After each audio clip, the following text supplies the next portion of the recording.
Salut à tous les amis, bienvenue sur Actu Barça FR, j'espère que vous allez bien. Aujourd'hui, on se retrouve ce dimanche 31 août pour débriefer ensemble le match du Barça face au Rayo Vallecano. Un déplacement toujours compliqué à Vallecas.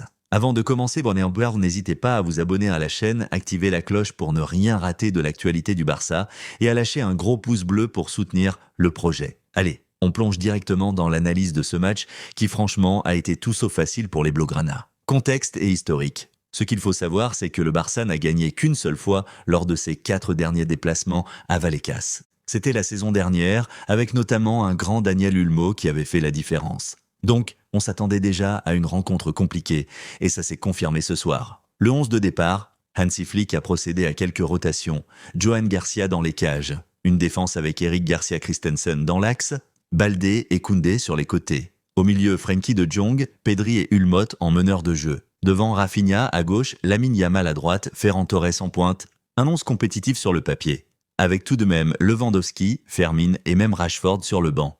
Début de match compliqué. Dès l'entame, on a senti que ce serait un match piège. VAR en panne à Vallecas, ce qui a retardé le coup d'envoi. Incroyable pour un match de Liga en 2025. Stade vétuste, pelouse en mauvais état, pas de supporters visiteurs autorisés. Bref, des conditions loin d'être idéales. Le Barça a énormément souffert dans la relance. Eric Garcia et Christensen perdaient net des ballons. Le Rayo pressait haut, empêchant totalement Barcelone de poser son jeu. Les actions marquantes en première mi-temps. Énorme arrêt de Johan Garcia face à une frappe du Roumain Ratiu après un centre d'Izzy Palazón.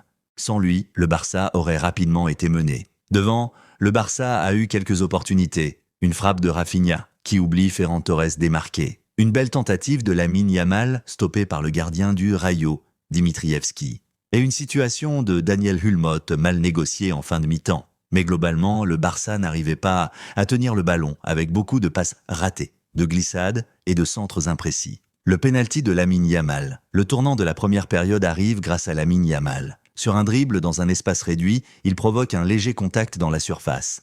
Franchement, le contact est minime, mais l'arbitre accorde le pénalty.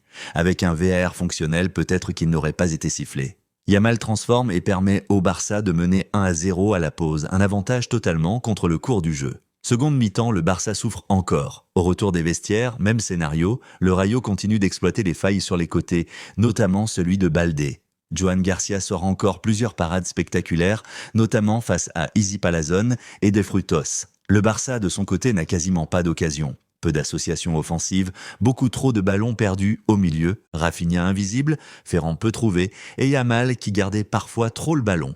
Flick tente des changements avec Lewandowski et Rashford, mais ça n'a pas suffi à relancer l'équipe.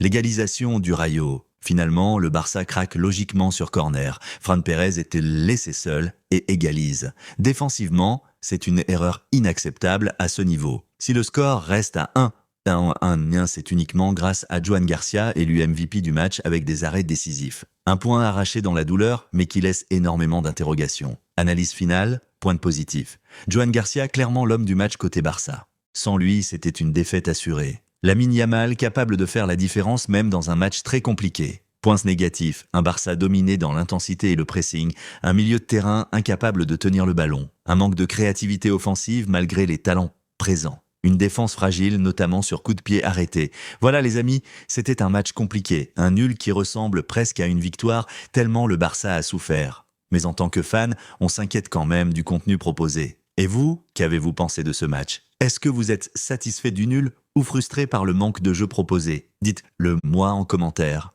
Je réponds à tout le monde. Et bien sûr, si vous aimez ce genre d'analyse, abonnez-vous à la chaîne Actu Barça FR, activez la cloche et rejoignez la communauté des fans du Barça. On se retrouve très vite pour une nouvelle vidéo. Visca Barça.